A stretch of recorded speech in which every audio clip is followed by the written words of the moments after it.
Hey guys welcome back to the channel. ఈ రోజు video start చేసే ముందు చిన్న సింపుల్ క్వశ్చన్ అయితే అడుగుతా. మీరు 20-25 ఏజ్ ఉన్న ఒకళ్ళకి హార్ట్ అటాక్ వచ్చిందంటే మీ ఇమీడియట్ రియాక్షన్ ఎలా ఉంటుంది? ఫేక్ న్యూస్ ఏమో, చాలా రేర్ కేసెస్ ఏమో, మనకి ఇలాంటివి అవ్వవులే అనే కదా అనుకుంటారు. కానీ ఫ్రెండ్స్ వినండి, ఇది జోక్ కాదు, ఎగ్జాగరేషన్ కూడా కాదు. ఇది ఈ రోజు ప్రెసెంట్ డే ఇండియాలో జరుగుతున్న రియాలిటీ. ఈ వీడియోలో మీకు ఏదో భయం పెట్టేయాలని కానీ, పానిక్ క్రియేట్ చేయాలని కాదు. మీకు మీ చుట్టుపక్కల వాళ్ళ లైఫ్ ని ప్రొటెక్ట్ చేయడం కోసమే ఈ చిన్న ఇన్ఫర్మేషన్. ఎందుకంటే ఈ టాపిక్ కనుక మనం మిస్ చేసామంటే హాస్పిటల్ ఉన్న ఫేసెస్ మన ఏజ్ గ్రూప్, మన ఫ్రెండ్స్, మన సర్కిల్ లాగా కదా అనిపిస్తున్నారు. ఈ వీడియోని అయితే లాస్ట్ వరకు చూడండి, ఎందుకంటే మీ లైఫ్ లో మీకు తెలియని చాలా నిజాలు కొన్ని టర్నింగ్ పాయింట్స్ అవ్వచ్చు. సో గైస్ ఇంకెందుకు let's jump into the video. Let's start with Indian reality. మనం చిన్నప్పటి నుంచి వింటూనే వచ్చాం, హార్ట్ ప్రాబ్లం అనేది ఓల్డ్ ఏజ్ వాళ్ళకే వస్తుందని, షుగర్ బీపీలు ఉన్న వాళ్ళకే వస్తుందని, ఇంకా బాడీలో కొలెస్ట్రాల్ కంటెంట్ ఉన్న వాళ్ళకి వస్తుందని. కానీ ఇప్పుడు సిచ్యువేషన్ ఏంటంటే ఇండియాలో హార్ట్ డిసీజ్ కి ఏజ్ కి సంబంధమే లేదు. డాక్టర్స్ చెప్పే విషయం ఏంటంటే ఇండియన్స్ కి వెస్ట్రన్ కంట్రీస్ తో పోల్చుకుంటే ఈ హార్ట్ డిసీజెస్ 10 years ఎర్లీగానే వస్తున్నాయంట. అంటే 50కి రావాల్సిన ప్రాబ్లం 35కి వస్తుంది, 35కి రావాల్సింది 25కే. అండ్ ఇంకొక షాకింగ్ పాయింట్ ఏంటో తెలుసా, ఇది జస్ట్ ఒబేస్ గా ఉన్న వాళ్ళకే రావాలని రూల్ అయితే లేదు. నార్మల్ గా ఉన్న వాళ్ళకి, జిమ్ కి వెళ్లే వాళ్ళకి, ఆఫీస్ లో వర్క్ చేసే వాళ్ళకి, ఇంకా అందరికి వచ్చే ఛాన్సెస్ చాలా ఉన్నాయి. సో మీరు అర్థం చేసుకోవాల్సింది ఏంటంటే ప్రాబ్లం ఫేస్ లో లేదు, బాడీలో లేదు, మనకున్న బ్లడ్ వెజల్స్ లోపల ఉందంట. సో ఇప్పుడైతే ఈ హార్ట్ అటాక్ కోసం ఒక చిన్న సింపుల్ సైన్స్ మాట్లాడుకుందాం. మనం చాలా సినిమాలో చూస్తాం, హార్ట్ అటాక్ వస్తే సడన్ గా అలా కింద పడిపోతారు. బట్ అలా కాకుండా కొంచెం సింపుల్ లాంగ్వేజ్ లో చెప్పాలంటే మన హార్ట్ ఒక ఇంజిన్ అనుకోండి, దానికి ఫ్యూయల్ కావాలి కదా, మన బ్లడ్ ఒక ఫ్యూయల్ లాంటిది. సో ఆ ఫ్యూయల్ అంటే చాలా లైన్స్ క్లియర్ ఉండాలి, అవే మన బ్లడ్ వెజల్స్. సో మనం చాలా రోజుల నుంచి జంక్ ఫుడ్స్ తింటున్నాము, స్ట్రెస్ తీసుకుంటున్నాము, స్లీప్ తక్కువ అవుతుంది, ఇంకా కొంచెం మంది అయితే స్మోకింగ్, అందరూ కంటిన్యూస్ గా ఆఫీస్ వర్క్ కాబట్టి జీరో మూవ్మెంట్. మరి మన లైఫ్ స్టైల్ ఇలా ఉంటే ఈ వెజల్స్ లోపల అంతా కూడా కొలెస్ట్రాల్ లాంటి డర్ట్ అంతా అక్యూములేట్ అయిపోయి వెజల్స్ బ్లాక్ అయిపోతాయి. ఫస్ట్ అయితే బ్లడ్ స్లోగా వెళ్ళడం స్టార్ట్ చేస్తుంది, తర్వాత థిక్ గా, తర్వాత నారోగా, and then it completely blocks. దాన్నే హార్ట్ అటాక్ అంటారు.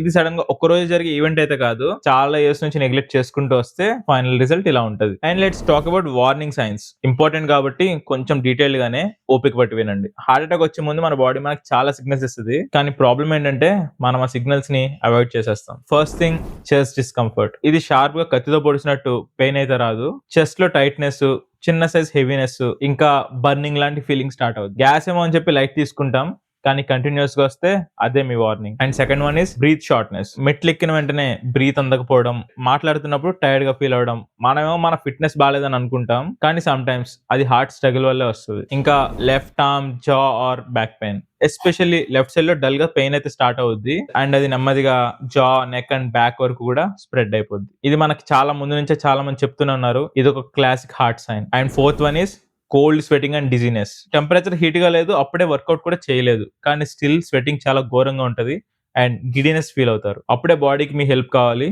That it's a sign of heart attack అని. And fifth one is palpitations. అంటే హార్ట్ ఫాస్ట్ గా బీట్ అవ్వడం, ఒక్కొక్కసారి స్కిప్ అవ్వడం, ఇంకా అన్ఈజీ ఫీలింగ్. దీన్ని మాత్రం ఖచ్చితంగా స్ట్రెస్ అని అయితే ఇగ్నోర్ చేయకండి. నేను ఇప్పుడు చెప్పిన 5 signs వచ్చిన ప్రతిసారి హార్ట్ అటాక్ అనే కాదు, బట్ చెక్ చేయించుకోకపోవడం అయితే చాలా బిగ్ మిస్టేక్. సో ఇప్పుడైతే మనం సిమ్టమ్స్ గురించి మాట్లాడుకుందాం. Let's deep dive into real causes. ఈ హార్ట్ అటాక్ కి ఒక్క రీజన్ కాదు, చాలా ఉన్నాయి. మోస్ట్ హైలైటెడ్ వన్ ఈ స్ట్రెస్. స్ట్రెస్ అంటే జస్ట్ ఆఫీస్ టెన్షనే కాదు, స్ట్రెస్ అంటే constant worrying, future pressure, comparison, ఇంకా ఫైనాన్షియల్ ఫియర్. మనం ఎప్పుడైతే స్ట్రెస్ ఫీల్ అవుతామో బాడీలో కొలెస్ట్రాల్ హార్మోన్ రిలీజ్ అవుతుంది, దాంతో బీపీ పెరుగుద్ది, షుగర్ లెవెల్స్ ఏమో ఇంబ్యాలెన్స్ అయిపోతాయి, అండ్ మీ ఫ్యాట్ స్టోరేజ్ ని ఎన్కౌంటర్ చేస్తుంది. ఇక్కడ మీరు అర్థం చేసుకోవాల్సింది ఏంటంటే మనం ప్రమోషన్ కోసం, టార్గెట్ కోసం, ఇంకా డెడ్ లైన్ కోసం హార్ట్ ని రిస్క్ లో పెట్టినట్టే. And the second cause is food. మనకు బయట కనిపించే వెరీ బిగ్గెస్ట్ లై ఇస్ మనం యాక్చువల్ గా ఫుడ్ తినట్లేదు, we are consuming edible products.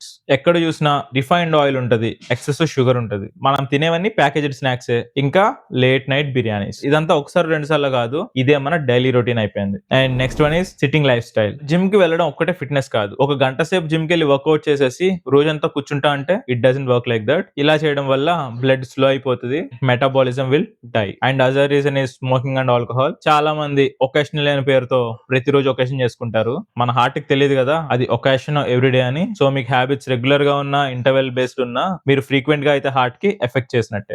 And guys last and very important one, మనలో ఎవరు కూడా ఇది ఫాలో అవ్వట్లేదు, it's sleep deprivation. 90% of the youth కున్న కామన్ ప్రాబ్లమ్ ఇది. మీరెవరు కూడా సరిగా పడుకోవట్లేదు. 6 hours కన్నా తక్కువ స్లీప్ ఉంటే మన బాడీలో ఉన్న బీపీ, షుగర్, హార్మోన్స్ అన్ని కూడా డిస్టర్బ్ అయిపోతాయి. So this is very major reason for heart attacks. So మనం ఇప్పటి వరకు సిమ్టమ్స్ చూసాం, కాజెస్ చూసాం, ఇప్పుడు మనం నమ్మే మిత్స్ గురించి కూడా మాట్లాడుకుందాం. చాలా మంది అనుకుంటారు, నేను చాలా లీన్ గా ఉన్నా, థిన్ గా ఉన్నా, నా దగ్గరికి హార్ట్ డిసీజెస్ రావని, అండ్ నేను జిమ్ కి రోజు వెళ్తున్నా, సో నేను చాలా సేఫ్ అని, నా ఫ్యామిలీ హిస్టరీలో ఎవరికి హార్ట్ డిసీజ్ లేవు, సో మనకు కూడా రావని, ఇంకా నేను చాలా యంగ్ ఉన్నా అని. బట్ అలా ఏం లేదు guys. Listen, heart doesn't listen about your excuses. మీరు కనుక సరిగ్గా మీ లైఫ్ స్టైల్ ని పెట్టుకోకపోతే అది ఎవరికన్నా హెల్ లో చెప్పుద్ది. And now let's talk about prevention and fixes. ఇప్పుడు వరకు మాట్లాడుకున్నది ఏది పాజిటివ్ గా లేకపోవచ్చు, బట్ ఇన్నిట్లో ఒక గుడ్ న్యూస్ ఏంటంటే most of the heart attacks are preventable. Daily minimum 30 minutes walking అయితే చేయండి. దీంట్లో అసలు బేరాలు లేవు. ఒక 7-8 అవర్స్ పడుకోండి. ఇదైతే లగ్జరీ కాదు, బేసిక్ హ్యూమన్ నెసెసిటీ. అండ్ మీరు కన్స్యూమ్ చేసుకునే ఫుడ్ లో 80% హోమ్ బేస్డ్ ఉండాలి. ప్యాకేజ్ ఫుడ్ ని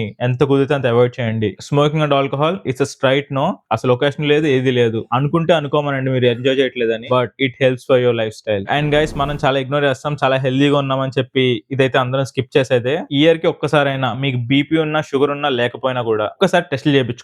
వీటితో పాటు కొలెస్ట్రాల్ టెస్ట్ కూడా చాలా ఇంపార్టెంట్. టెస్ట్లు చేయించుకుంటే ఒక 1000-2000 వెళ్ళిపోతాయి అనుకుంటాం, బట్ నేను చెప్పేది ఏంటంటే టెస్ట్లు తీసుకోవడం, ప్రివెంట్ చేసుకోవడం చాలా cheap instead of spending days in ICU. And guys listen, career కి బ్రేక్ పడితే ఏదో ఒకటి చేయొచ్చు. ఫైనాన్షియల్ లాస్ అయితే రికవర్ చేయడానికి ట్రై చేయొచ్చు. కానీ ఒకవేళ హార్ట్ కనుక బ్రేక్ వేసిందంటే you don't even get a second chance. మీకోసం కాకపోయినా you have family, you have parents, చాలా మంది ఉన్నారు. Just take care of your heart. So guys, ఈ వీడియో అయితే మీ ఫ్రెండ్స్ అందరికి షేర్ చేయండి. మనకి రాదనుకున్న వాళ్ళందరికీ ముందే పంపండి. మీకు కనుక ఈ వీడియో యూస్ఫుల్ అనిపిస్తే ప్లీజ్ సపోర్ట్ చేయండి. And guys, I'm repeating again, we're on road to 1000 subscribers. మీ సపోర్ట్ ఉంటే చాలా ఈజీగా చేయొచ్చు. That's all for today guys. I'm signing off. Bye bye now.